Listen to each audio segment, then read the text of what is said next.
ठाणे महापालिका कार्यक्षेत्रातील दिवा, माजीवाडा, मानपाडा, वर्तकनगर, कळवा, लोकमान्य सावरकर नगर, उथळसर या परिसरातील अनधिकृत बांधकामांच्या नळजोडण्या खंडित, बोरवेल बंद व पंप जप्त करण्याची कारवाई करण्यात आली आहे। ठाणे महानगरपालिकेच्या 6 प्रभाग समिती अंतर्गत पाणीपुरवठा विभागाने केलेल्या कारवाईत अनधिकृत बांधकामांच्या एकूण 28 नळ संयोजन खंडित करण्यात आलेत, तर 19 बोरवेल बंद करण्यात आलेत, तर 2 पंप जप्त करण्यात आलेत। या सर्व नळ जोडण्या अनधिकृतपणे घेण्यात आल्या होत्या, त्या संदर्भात गुन्हे दाखल करण्याची कारवाईही करण्यात येत आहे। अनधिकृत बांधकामांना पाणीपुरवठा दिला असल्यास त्याची कागदपत्रे तपासण्यात यावी, तसेच बांधकाम अवैध असल्यास नळ संयोजन तत्काळ खंडित करण्यात यावे।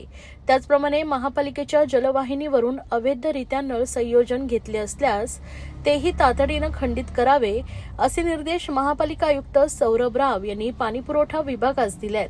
त्या अनुषंगाने दिवा, माजीवाडा, मानपाडा, वर्तकनगर, कळवा, लोकमान्य सावरकर नगर, उथळसर प्रभाग समिती कार्यक्षेत्रात अनधिकृत बांधकामांची नळजोडणी खंडित करण्याची विशेष मोहीम हाती घेण्यात आल्याची माहिती उपनगर अभियंता विनोद पवार यांनी दिली आहे। या मोहिमेत अर्धवट बांधकामात असलेल्या तसेच व्याप्त असलेल्या अनधिकृत बांधकामांची पाहणी करून तेथील नळ जोडण्या खंडित करण्यात आल्या आहेत। पंपही जप्त करण्यात आले असून काही ठिकाणी बोरवेलही बंद करण्यात आल्याचे, तर 61 इमारतींची पाहणी करण्यात आलं असल्याचं विनोद पवार यांनी सांगितलंय।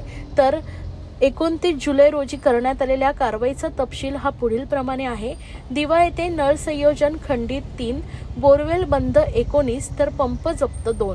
माजीवाडा, मानपाडामध्ये नळ संयोजन खंडित 3, वर्तकनगर प्रभाग समिती अंतर्गत नळ संयोजन खंडित 11, कळवा येथे नळ संयोजन खंडित 7, लोकमान्य सावरकर नगर येथे नळ संयोजन खंडित 3, उथळसर येथे नळ संयोजन खंडित 1 अशा पद्धतीचा कारवाईचा तपशील समोर आला आहे।